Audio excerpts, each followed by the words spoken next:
Hi everyone, I'm Louise Crabtree-Hayes. I'm a research fellow at the Institute for Culture and Society at Western Sydney University, and I'm going to be taking you through some of the fundamental underpinnings of property as it's understood in Western and sort of Anglo-Saxon derived societies.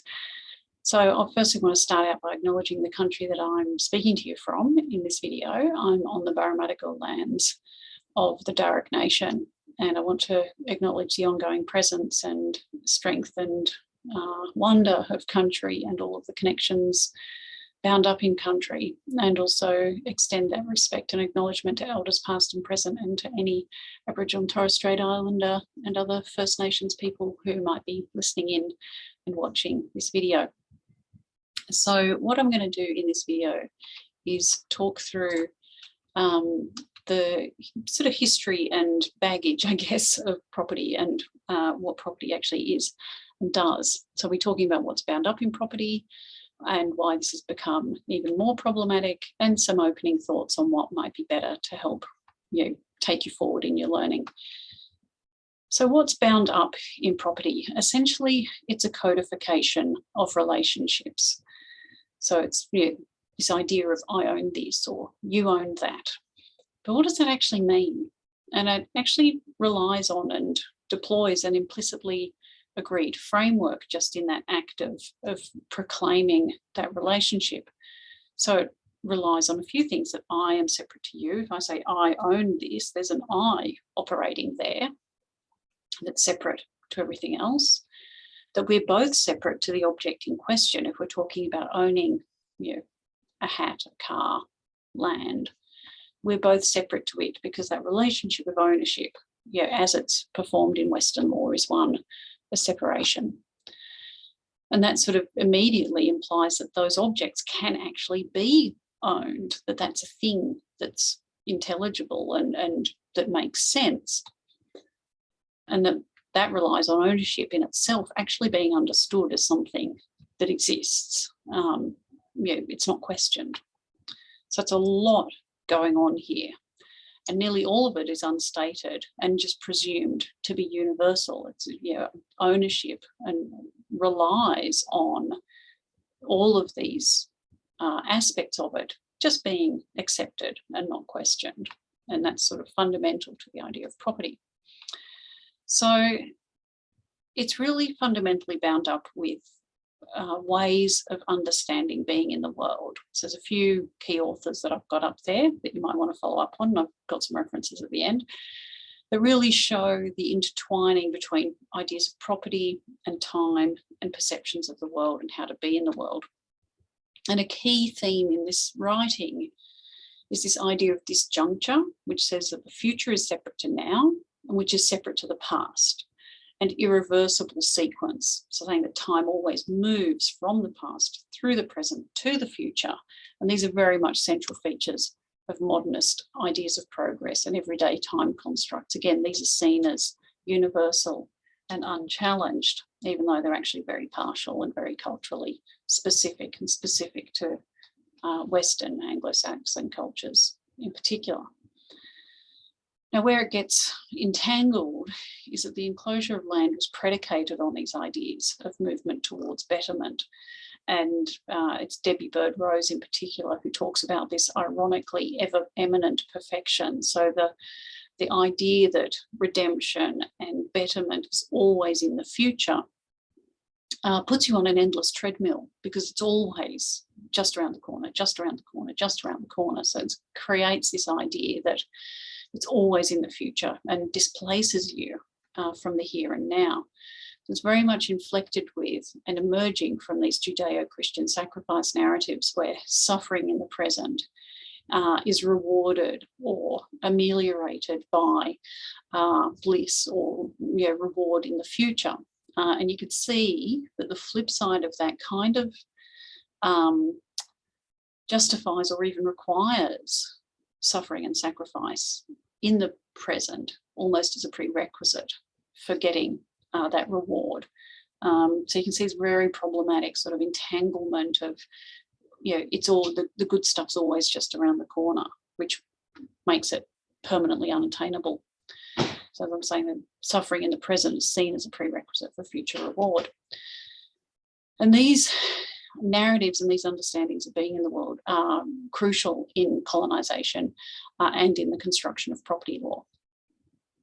And so they shape dominant Western ideas about how to be in the world. And Nicole Graham sums it up by saying the Enlightenment idea of progress became the rationale of colonisation and the measure of civilization. So it wasn't simply that Western cultures upheld these ideas and had this sort of narrative in their heads, but also started measuring other communities and societies on the same sort of yardstick. And so colonising became an object or an objective not just of appropriation, but also subjecting other people to this same narrative and this idea that you had to be on the same sort of timeline and trajectory of this perpetually displaced reward.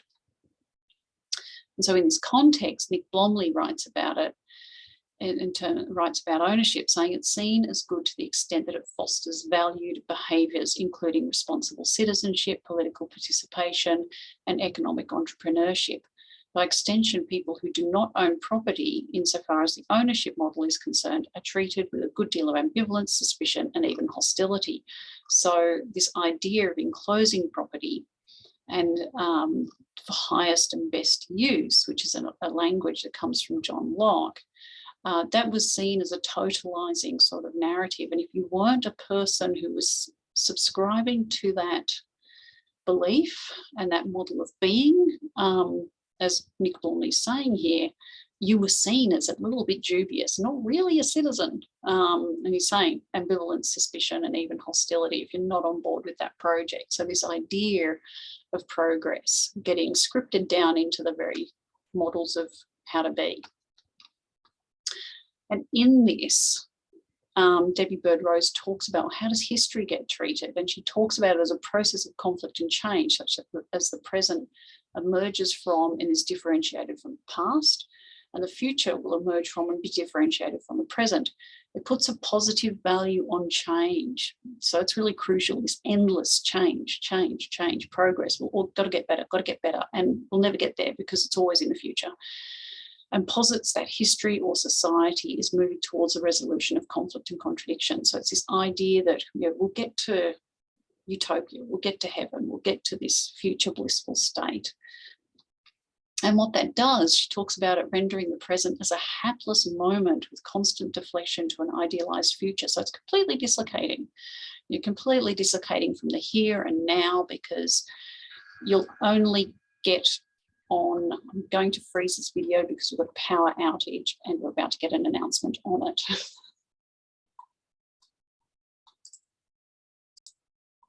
Sorry about that. The power is now back on. It's not actually affecting where I am, but we're getting lots of announcements about it. So where were we? The hapless moment. So, so what this does is sort of empties out the here and now, because you're always on this treadmill of trying to get to an idealized future. And what's really crucial in that is it really sets up the shot for being constantly miserable, which you can kind of, you can hear the start of neoliberalism and consumerist capitalism in that, because if you keep people miserable, then they're going to start trying to satisfy that with stuff. And so, really generates this idea of endless change, endless progress, change stuff, get more stuff. Because here is not where it's at. Here and now is not where it's at. The good stuff's in the future, or it's idealized in the past, but it sure isn't here. And I think that's a really crucial thing that's central in this narrative. So if we just park that and look at, well, how else might we think about it?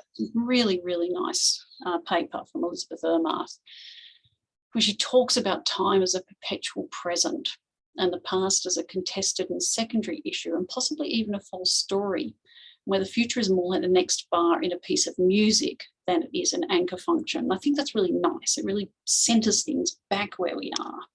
and talking, I really like this idea of a perpetual present. It's very much a here and now, and understanding that the past is contested and the future is just what comes next, where we go next. It signals that intention through that idea of being at the next bar in a piece of music, rather than this thing that's off in the that you can never get to and where everything's oriented towards. I think it's a very nice different sort of narrative that she's presenting here.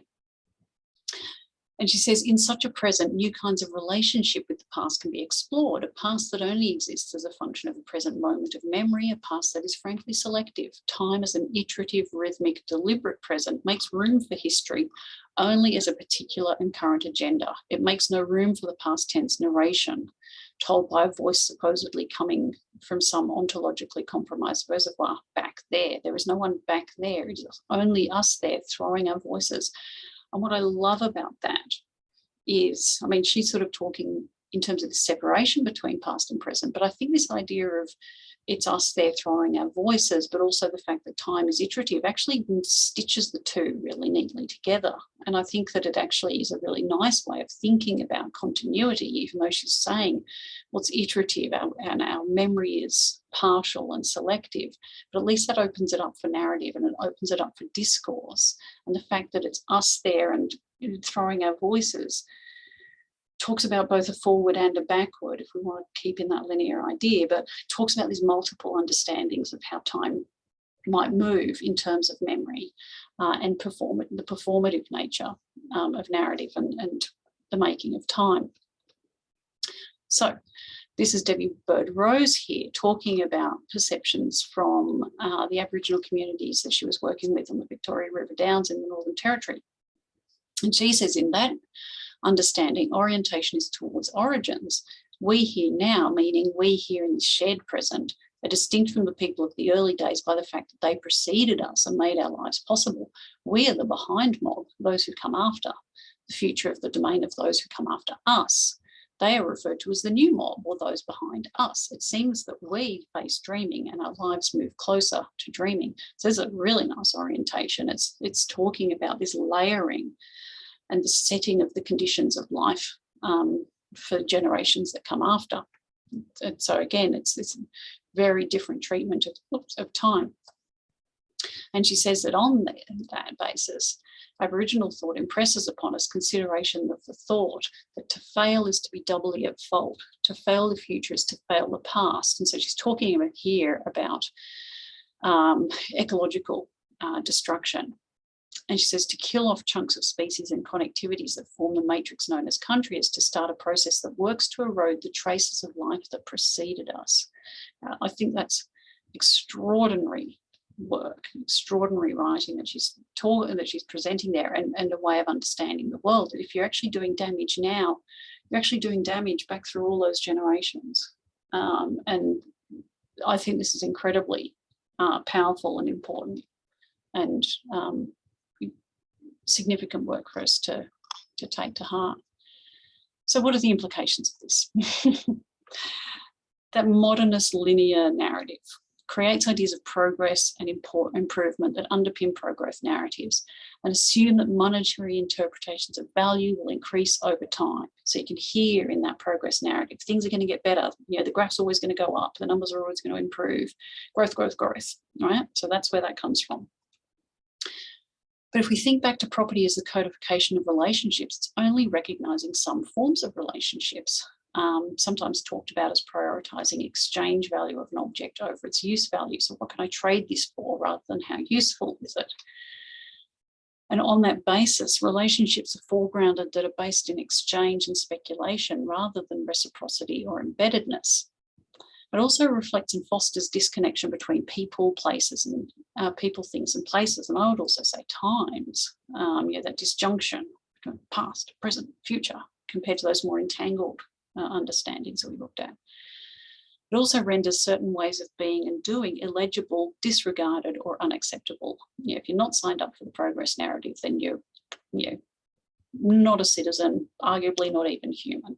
That's the narrative that's in play.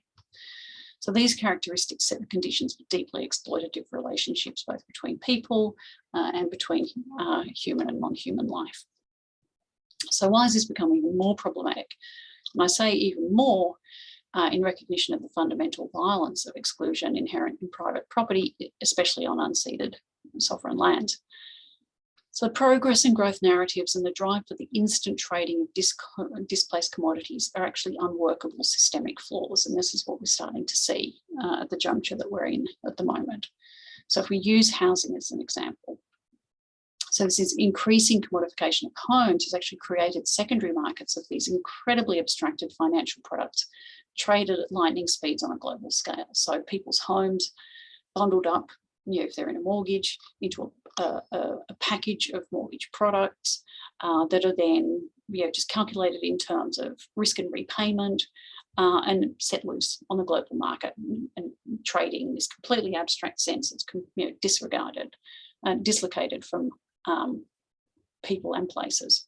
So these products were only able to be traded due to their disconnect from the people and places and the people bound up in them and those people's lives. But what we saw in the mortgage crash and the resultant recession actually directly impact back onto those people and those places, those bodies, those landscapes. So we saw this catastrophic reassertion of the intimate connections that were being hidden through the processes of commodification and exchange. So it's actually trading on a very illusory disconnect between cause and effect. And we can see that too in terms of how climate change is panning out and the fact that it hadn't historically been costed into the actual cost of carbon, for example. So this erasure of certain things and certain relationships out of the idea of what is property. So then what might be better? How do we actually embrace this relational nature of property?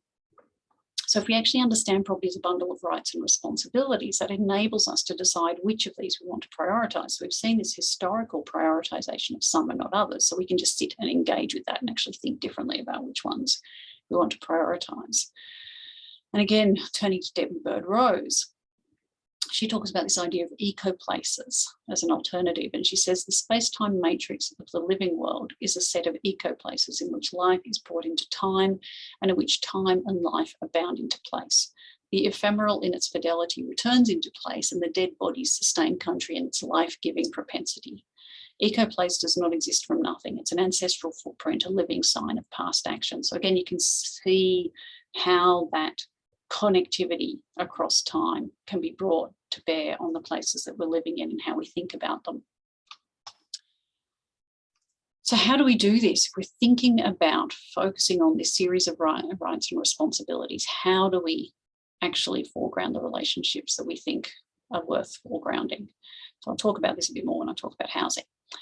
But the core consideration includes identifying whose interests and well-being are being affected, and then looking at the legal instruments that are able to be used to balance the rights and responsibilities of those affected, which might include other generations and other species. So the first question is, well, who's the we, and then how do we actually, what tools do we have at hand, and do we need to invent new ones? What we've seen in work to date is that it's core to have a series of characteristics such as flexibility within clearly and collaboratively identified objectives. So you need to have your aims and objectives set clear, and then flexibility in terms of, well, how do you meet those within those?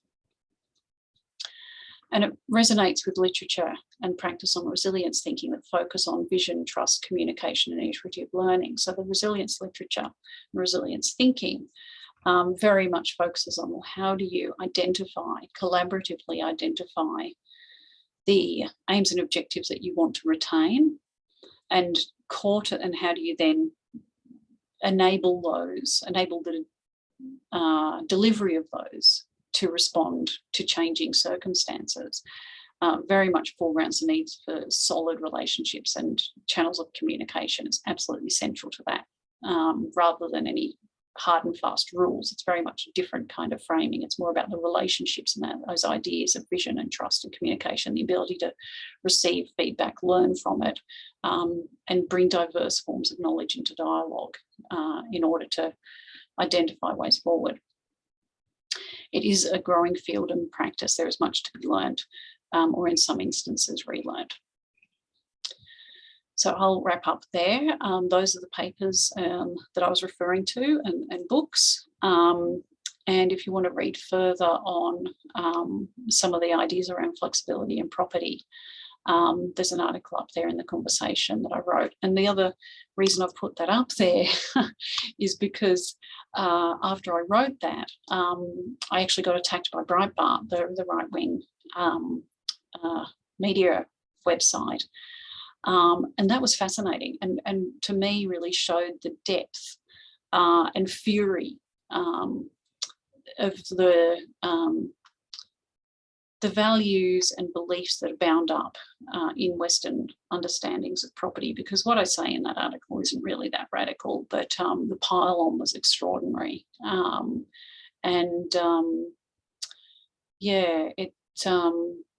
It really sort of showed the challenge, or the depth of the challenge that's felt when these questions are asked, which I thought was interesting in and of itself. But anyway, I'll wind up now, and I will see you again when we start to talk about housing.